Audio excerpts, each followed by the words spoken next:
ಎಲ್ಲರಿಗೆ ನಮಸ್ಕಾರಗಳು ಸ್ನೇಹಿತರೆ. ಬನ್ನಿ ಮತ್ತೊಮ್ಮೆ ಟಾಪ್ 20 ಪ್ರಶ್ನೋತ್ತರ ಸರಣಿಯಲ್ಲಿ ನಿಮ್ಮೆಲ್ಲರ ಸ್ವಾಗತ ಸುಸ್ವಾಗತ. ಈ ಟಾಪ್ 20 ಪ್ರಶ್ನೋತ್ತರ ಸರಣಿಯನ್ನು ಹಿಂದಿನ ಪ್ರಶ್ನೆ ಪತ್ರಿಕೆಯಿಂದ ಆಯ್ಕೆ ಮಾಡಲಿರುವ ಪ್ರಮುಖ ಪ್ರಶ್ನೋತ್ತರಗಳಾಗಿವೆ ಸ್ನೇಹಿತರೆ. ಇದು ಮುಂಬರುವ competitive exam, PDO, village accountant ಮತ್ತು BMTC ಮತ್ತು ಇನ್ನಿತರ ಅನೇಕ ಕಾಂಪಿಟೇಟಿವ್ ಎಕ್ಸಾಮ್ಗೆ ಬಹುಮುಖ್ಯವಾದ ಪ್ರಶ್ನೋತ್ತರ ಸರಣಿಗಳಾಗಿದೆ ಸ್ನೇಹಿತರೆ. ಮತ್ತು ಈ ಚಾನಲನ್ನು ಆದಷ್ಟು ಬೇಗ ಸಬ್ಸ್ಕ್ರೈಬ್ ಮಾಡಿಕೊಳ್ಳಿ ಸ್ನೇಹಿತರೆ, ಏಕೆಂದರೆ ಇಲ್ಲಿ ದಿನನಿತ್ಯ ಟಾಪ್ 20 ಪ್ರಶ್ನೋತ್ತರ ಸರಣಿ ನಡೆಯಲಾಗುತ್ತದೆ. ಬನ್ನಿ ಸ್ನೇಹಿತರೆ, ನಾವೀಗ ಈ ಟಾಪ್ 20 ಪ್ರಶ್ನೋತ್ತರ ಸರಣಿಯನ್ನು ಆರಂಭಿಸೋಣ. ಮೊದಲನೆಯ ಪ್ರಶ್ನೆ, ಸೂರ್ಯನಲ್ಲಿರುವ ಪ್ರಮುಖ ಅನಿಲಗಳು ಯಾವುವು? ಇದಕ್ಕೆ ಆಯ್ಕೆಗಳು: ಆಯ್ಕೆ ಎ ಜಲಜನಕ ಮತ್ತು ಹೀಲಿಯಂ, ಆಯ್ಕೆ ಬಿ ಜಲಜನಕ ಮತ್ತು ಆರ್ಗಾನ್, ಆಯ್ಕೆ ಸಿ ಆರ್ಗಾನ್ ಮತ್ತು ಹೀಲಿಯಂ, ಆಯ್ಕೆ ಡಿ ಜಲಜನಕ ಮತ್ತು ಇಂಗಾಲದ ಡೈಆಕ್ಸೈಡ್. ಸೂರ್ಯನಲ್ಲಿ ಸ್ನೇಹಿತರೆ ಜಲಜನಕ ಮತ್ತು ಹೀಲಿಯಂ ಇದು ಅನಿಲ, ಇವು ಎರಡು ಅನಿಲ ಇರುತ್ತವೆ ಸ್ನೇಹಿತರೆ. ಜಲಜನಕ 70% ಮತ್ತು ಹೀಲಿಯಂ 28% ಸ್ನೇಹಿತರೆ, ಮತ್ತು ಉಳಿದ ಪರ್ಸೆಂಟೇಜ್ ಸ್ನೇಹಿತರೆ ಆಕ್ಸಿಜನ್ ಮತ್ತು ಅದರ್ ಗ್ಯಾಸಸ್ ಇರುತ್ತವೆ ಸ್ನೇಹಿತರೆ. ಬನ್ನಿ ಸ್ನೇಹಿತರೆ ಎರಡನೇ ಪ್ರಶ್ನೆಗಳಿಗೆ. ಎರಡನೆಯ ಪ್ರಶ್ನೆ, ಆಕಾಶದ ನೀಲಿ ಬಣ್ಣಕ್ಕೆ ಕಾರಣ? ಇದಕ್ಕೆ ಆಯ್ಕೆಗಳು: ಆಯ್ಕೆ ಎ ಪ್ರತಿಫಲನ, ಆಯ್ಕೆ ಬಿ ವಕ್ರೀಭವನ, ಆಯ್ಕೆ ಸಿ ಎಲ್ಲೆಡೆ ಚದುರುವಿಕೆ, ಆಯ್ಕೆ ಡಿ ಹರಡುವಿಕೆ. ಎರಡನೇ ಪ್ರಶ್ನೆಗೆ ಸರಿಯಾದ ಉತ್ತರ ಸ್ನೇಹಿತರೆ ಆಯ್ಕೆ ಸಿ ಎಲ್ಲೆಡೆ ಚದುರುವಿಕೆ ಅಥವಾ ಸ್ಕ್ಯಾಟರಿಂಗ್ ಎಂದು ಕರೆಯುತ್ತಾರೆ ಸ್ನೇಹಿತರೆ ಇದಕ್ಕೆ ಇಂಗ್ಲಿಷ್ದಲ್ಲಿ. ಬನ್ನಿ ಸ್ನೇಹಿತರೆ ಮೂರನೆಯ ಪ್ರಶ್ನೆಗಳಿಗೆ. ಮೂರನೆಯ ಪ್ರಶ್ನೆ, ಎರಡು ವಿಭಿನ್ನ ತೂಕದ ದೇಹಗಳು ಪ್ರಾರಂಭಿಕವಾಗಿ ಸ್ಥಿರ ಸ್ಥಿತಿಯಲ್ಲಿದ್ದು ನಂತರ ಒಂದೇ ಸಮಯದಲ್ಲಿ ಒಂದೇ ಪ್ರಮಾಣದ ಬಲ ಉಪಯೋಗ ಮಾಡಿದಾಗ ಈ ಎರಡೂ ದೇಹಗಳು ಸಮಾನಾಂತರ ಡ್ಯಾಶ್ ಪಡೆದುಕೊಳ್ಳುತ್ತವೆ. ಇದಕ್ಕೆ ಆಯ್ಕೆಗಳು: ಆಯ್ಕೆ ವೇಗ, ಆಯ್ಕೆ ಬಿ ಆವೇಗ, ಆಯ್ಕೆ ಸಿ ವೇಗದ ಗತಿ, ಆಯ್ಕೆ ಡಿ ಚಲನಶಕ್ತಿ. ಮೂರನೇ ಪ್ರಶ್ನೆಗೆ ಸರಿಯಾದ ಉತ್ತರ ಸ್ನೇಹಿತರೆ ಆಯ್ಕೆ ಬಿ ಆವೇಗ. ಬನ್ನಿ ಸ್ನೇಹಿತರೆ ನಾಲ್ಕನೆಯ ಪ್ರಶ್ನೆ ಕಡೆಗೆ. ನಾಲ್ಕನೆಯ ಪ್ರಶ್ನೆ, ಈ ಕೆಳಕಂಡವುಗಳಲ್ಲಿ ಯಾವುದು ವಿದ್ಯುತ್ಕಾಂತತ್ವ ಒಳಭಾಗಕ್ಕೆ ಸೂಕ್ತವಾಗಿದೆ? ನಾಲ್ಕನೇ ಪ್ರಶ್ನೆ ಸ್ನೇಹಿತರೆ ಮತ್ತೊಮ್ಮೆ ನೋಡೋಣ.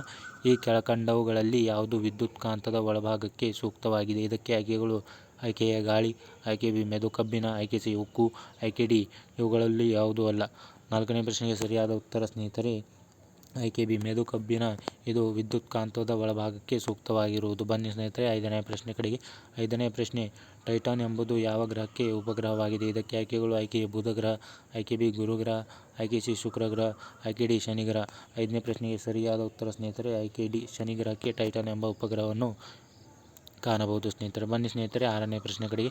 ಆರನೇ ಪ್ರಶ್ನೆ, ಸೂಪರ್ ಕಂಡಕ್ಟರ್ಗಳು ಅಂದರೆ ಏನು? ಇದಕ್ಕೆ ಆರನೇ ಪ್ರಶ್ನೆಗೆ ಸರಿಯಾದ ಉತ್ತರ ಸ್ನೇಹಿತರೆ ಸೂಪರ್ ಕಂಡಕ್ಟರ್ ಎಂದರೆ ವಿದ್ಯುತ್ ಹರಿಯುವಿಕೆಗೆ ಪ್ರತಿರೋಧ ತೋರಿಸುವುದಿಲ್ಲ. ಇದಕ್ಕೆ ಸರಿಯಾದ ಉತ್ತರ ಆಯ್ಕೆ ಸಿ. ಬನ್ನಿ ಸ್ನೇಹಿತರೆ ಏಳನೆಯ ಪ್ರಶ್ನೆ ಕಡೆಗೆ. ಏಳನೆಯ ಪ್ರಶ್ನೆ, ರಾಷ್ಟ್ರಪತಿಯವರಿಗೆ ಪ್ರಮಾಣ ವಚನವನ್ನು ಯಾರು ಬೋಧನೆ ಮಾಡುತ್ತಾರೆ? ಇದಕ್ಕೆ ಆಯ್ಕೆಗಳು: ಆಯ್ಕೆ ಎ ಭಾರತ ಮುಖ್ಯ ನ್ಯಾಯಮೂರ್ತಿಗಳು, ಆಯ್ಕೆ ಬಿ ಲೋಕಸಭೆ ಸಭಾಧ್ಯಕ್ಷರು, ಆಯ್ಕೆ ಸಿ ಪ್ರಧಾನಮಂತ್ರಿಗಳು, ಆಯ್ಕೆ ಡಿ ಉಪರಾಷ್ಟ್ರಪತಿಗಳು. ರಾಷ್ಟ್ರಪತಿಗೆ ಯಾರು ಪ್ರಮಾಣ ವಚನವನ್ನು ಬೋಧನೆ ಮಾಡುತ್ತಾರೆ ಎಂದು ಕೇಳಲಾಗಿದೆ ಸ್ನೇಹಿತರೆ. ಇದಕ್ಕೆ ಸರಿಯಾದ ಉತ್ತರ ಆಯ್ಕೆ ಎ ನಮ್ಮ ಭಾರತದ ಮುಖ್ಯ ನ್ಯಾಯಮೂರ್ತಿಗಳು ಇವರಿಗೆ ಪ್ರಮಾಣ ವಚನವನ್ನು ಬೋಧನೆ ಮಾಡುತ್ತಾರೆ. ಬನ್ನಿ ಸ್ನೇಹಿತರೆ ಎಂಟನೆಯ ಪ್ರಶ್ನೆ ಕಡೆಗೆ. ಎಂಟನೆಯ ಪ್ರಶ್ನೆ, ಕಲ್ಯಾಣ ರಾಜ್ಯ ಎಂಬ ಪರಿಕಲ್ಪನೆಯು ಭಾರತದ ಸಂವಿಧಾನದ ಈ ಭಾಗದಲ್ಲಿ ಕಂಡುಬರುತ್ತದೆ. ಇದಕ್ಕೆ ಆಯ್ಕೆಗಳು ಸ್ನೇಹಿತರೆ: ಆಯ್ಕೆ ಎ ಮೂಲಭೂತ ಕರ್ತವ್ಯಗಳು, ಆಯ್ಕೆ ಬಿ ಪ್ರಸ್ತಾವನೆ, ಆಯ್ಕೆ ಸಿ ನಿರ್ದೇಶಕ ತತ್ವಗಳು, ಆಯ್ಕೆ ಡಿ ಮೂಲಭೂತ ಹಕ್ಕುಗಳು. ಎಂಟನೆಯ ಪ್ರಶ್ನೆಗೆ ಸರಿಯಾದ ಉತ್ತರ ಸ್ನೇಹಿತರೆ ಆಯ್ಕೆ ಸಿ ನಿರ್ದೇಶಕ ತತ್ವಗಳು. ಕಲ್ಯಾಣ ರಾಜ್ಯ ಎಂಬ ಪರಿಕಲ್ಪನೆಯು ಭಾರತದ ಸಂವಿಧಾನದಲ್ಲಿ ನಿರ್ದೇಶಕ ತತ್ವಗಳಲ್ಲಿ ಕಂಡುಬರುತ್ತದೆ. ಬನ್ನಿ ಸ್ನೇಹಿತರೆ ಒಂಬತ್ತನೆಯ ಪ್ರಶ್ನೆ ಕಡೆಗೆ. ಸಂವಿಧಾನದ ಈ ಭಾಗವು ಸಂವಿಧಾನದ ರಚನೆಕಾರರ ಮನಸ್ಸು ಮತ್ತು ಚಿಂತನೆಗಳನ್ನು ಪ್ರತಿಬಿಂಬಿಸುತ್ತದೆ. ಇದಕ್ಕೆ ಆಯ್ಕೆಗಳು: ಆಯ್ಕೆ ಎ ನಿರ್ದೇಶಕ ತತ್ವಗಳು, ಆಯ್ಕೆ ಬಿ ಮೂಲಭೂತ ಹಕ್ಕುಗಳು, ಆಯ್ಕೆ ಸಿ ಪ್ರಸ್ತಾವನೆ, ಆಯ್ಕೆ ಡಿ ಪೌರತ್ವ. ಒಂಬತ್ತನೇ ಪ್ರಶ್ನೆಗೆ ಸರಿಯಾದ ಉತ್ತರ ಸ್ನೇಹಿತರೆ ಆಯ್ಕೆ ಸಿ ಪ್ರಸ್ತಾವನೆ. ಬನ್ನಿ ಸ್ನೇಹಿತರೆ ಹತ್ತನೆಯ ಪ್ರಶ್ನೆ ಕಡೆಗೆ. ಹತ್ತನೆಯ ಪ್ರಶ್ನೆ, ಭಾರತ ಸಂವಿಧಾನದ ಯಾವ ಅನುಚ್ಛೇದವು ಮಾಧ್ಯಮಗಳಿಗೆ ವಾರ್ತೆಗಳು ಪ್ರಸಾರ ಮಾಡುವ ಅವಕಾಶ ನೀಡಿದೆ? ವಾರ್ತೆಗಳು ಎಂದರೆ ಸ್ನೇಹಿತರೆ ಮೀಡಿಯಾ. ಬನ್ನಿ ಸ್ನೇಹಿತರೆ ಹತ್ತನೇ ಪ್ರಶ್ನೆಗೆ ಆಯ್ಕೆಗಳು: ಆಯ್ಕೆ ಅನುಚ್ಛೇದ 19, ಆಯ್ಕೆ ಬಿ ಅನುಚ್ಛೇದ 17, ಆಯ್ಕೆ ಸಿ ಅನುಚ್ಛೇದ 16, ಆಯ್ಕೆ ಡಿ ಅನುಚ್ಛೇದ 18. ಹತ್ತನೇ ಪ್ರಶ್ನೆಗೆ ಸರಿಯಾದ ಉತ್ತರ ಸ್ನೇಹಿತರೆ ಅನುಚ್ಛೇದ 19 ಇದಕ್ಕೆ ಸರಿಯಾದ ಉತ್ತರ ಆಯ್ಕೆ ಎ. ಬನ್ನಿ ಸ್ನೇಹಿತರೆ 11ನೇ ಪ್ರಶ್ನೆಯನ್ನು ನೋಡಿಕೊಳ್ಳೋಣ. ಸ್ನೇಹಿತರೆ 11ನೇ ಪ್ರಶ್ನೆ ಕಡೆ ಹೋಗುವ ಮೊದಲು ಈ ಚಾನಲನ್ನು ಆದಷ್ಟು ಬೇಗ ಸಬ್ಸ್ಕ್ರೈಬ್ ಮಾಡಿಕೊಳ್ಳಿ ಸ್ನೇಹಿತರೆ, ಏಕೆಂದರೆ ಇಲ್ಲಿ ದಿನನಿತ್ಯ ಟಾಪ್ 20 ಪ್ರಶ್ನೋತ್ತರ ಸರಣಿಯನ್ನು ನಡೆಸಲಾಗುತ್ತದೆ. ಬನ್ನಿ ಸ್ನೇಹಿತರೆ 11ನೇ ಪ್ರಶ್ನೆಯನ್ನು ನೋಡಿಕೊಳ್ಳೋಣ. 11ನೇ ಪ್ರಶ್ನೆ, ಈ ಕೆಳಕಂಡವುಗಳಲ್ಲಿ ಯಾವುದು ಸಾಂವಿಧಾನಿಕ ಸಂಸ್ಥೆಯಲ್ಲ? ಇದಕ್ಕೆ ಆಯ್ಕೆಗಳು: ಆಯ್ಕೆ ಎ ಚುನಾವಣಾ ಆಯೋಗ, ಆಯ್ಕೆ ಬಿ ಯೋಜನಾ ಆಯೋಗ, ಆಯ್ಕೆ ಸಿ ರಾಷ್ಟ್ರೀಯ ಸಲಹಾ ಮಂಡಳಿ, ಆಯ್ಕೆ ಡಿ ಅಂತರ ರಾಜ್ಯ ಮಂಡಳಿ. 11ನೇ ಪ್ರಶ್ನೆಗೆ ಸರಿಯಾದ ಉತ್ತರ ಸ್ನೇಹಿತರೆ ಆಯ್ಕೆ ಸಿ ರಾಷ್ಟ್ರೀಯ ಸಲಹಾ ಮಂಡಳಿ. ಇದು ಯಾವುದೇ ಸಾಂವಿಧಾನಿಕ ಸಂಸ್ಥೆಯಲ್ಲ. ಬನ್ನಿ ಸ್ನೇಹಿತರೆ 12ನೇ ಪ್ರಶ್ನೆ ಕಡೆಗೆ. 12ನೇ ಪ್ರಶ್ನೆ, ಭಾರತದ ಸಂವಿಧಾನದ ಯಾವ ಅನುಚ್ಛೇದವು ರಾಷ್ಟ್ರಪತಿಗಳ ವಿಶೇಷ ಭಾಷಣವನ್ನು ಕುರಿತಂತೆ ಒಳಗೊಂಡಿವೆ? ಇದಕ್ಕೆ ಆಯ್ಕೆಗಳು: ಆಯ್ಕೆ ಎ ಅನುಚ್ಛೇದ 84, ಆಯ್ಕೆ ಬಿ ಅನುಚ್ಛೇದ 85, ಆಯ್ಕೆ ಸಿ ಅನುಚ್ಛೇದ 86, ಆಯ್ಕೆ ಡಿ ಅನುಚ್ಛೇದ 87. 12ನೇ ಪ್ರಶ್ನೆಗೆ ಸರಿಯಾದ ಉತ್ತರ ಆಯ್ಕೆ ಡಿ ಅನುಚ್ಛೇದ 87. ಇದು ಭಾರತದ ಸಂವಿಧಾನದ ರಾಷ್ಟ್ರಪತಿಗಳಿಗೆ ವಿಶೇಷ ಭಾಷಣವನ್ನು ಕುರಿತು ಇದು ಅನುಚ್ಛೇದ ಒಳಗೊಂಡಿದೆ ಸ್ನೇಹಿತರೆ, ಅನುಚ್ಛೇದ 87. ಬನ್ನಿ ಸ್ನೇಹಿತರೆ 13ನೇ ಪ್ರಶ್ನೆ ಕಡೆಗೆ. 13ನೇ ಪ್ರಶ್ನೆ, ಭಾರತ ಸಂವಿಧಾನದ ಯಾವ ಅನುಸೂಚಿಯು ಪಂಚಾಯತಿ ಅಧಿಕಾರ, ಪ್ರಾಧಿಕಾರಿ ಮತ್ತು ಜವಾಬ್ದಾರಿಗಳನ್ನು ಒಳಗೊಂಡಿದೆ? ಇದಕ್ಕೆ ಆಯ್ಕೆಗಳು: ಆಯ್ಕೆ ಎ ಅನುಸೂಚಿ 4, ಆಯ್ಕೆ ಬಿ ಅನುಸೂಚಿ 6, ಆಯ್ಕೆ ಸಿ ಅನುಸೂಚಿ 7, ಆಯ್ಕೆ ಡಿ ಅನುಸೂಚಿ 11. 13ನೇ ಪ್ರಶ್ನೆಗೆ ಸರಿಯಾದ ಉತ್ತರ ಸ್ನೇಹಿತರೆ ಆಯ್ಕೆ ಡಿ ಅನುಸೂಚಿ 11. ಇದು ಭಾರತ ಸಂವಿಧಾನದ ಪಂಚಾಯತಿಗಳ ಅಧಿಕಾರ ಮತ್ತು ಪ್ರಾಧಿಕಾರ ಮತ್ತು ಜವಾಬ್ದಾರಿಗಳನ್ನು ಒಳಗೊಂಡಿರುವ ಅನುಸೂಚಿಯಾಗಿದೆ ಸ್ನೇಹಿತರೆ, ಅನುಸೂಚಿ 11. ಬನ್ನಿ ಸ್ನೇಹಿತರೆ 14ನೇ ಪ್ರಶ್ನೆ ಕಡೆಗೆ. ದ್ವಿತಿ ಚಾಂದರ್ ಅವರು ಯಾವ ಕ್ಷೇತ್ರಕ್ಕೆ ಸಂಬಂಧಪಟ್ಟಿದ್ದಾರೆ? ಇದಕ್ಕೆ ಆಯ್ಕೆಗಳು: ಆಯ್ಕೆ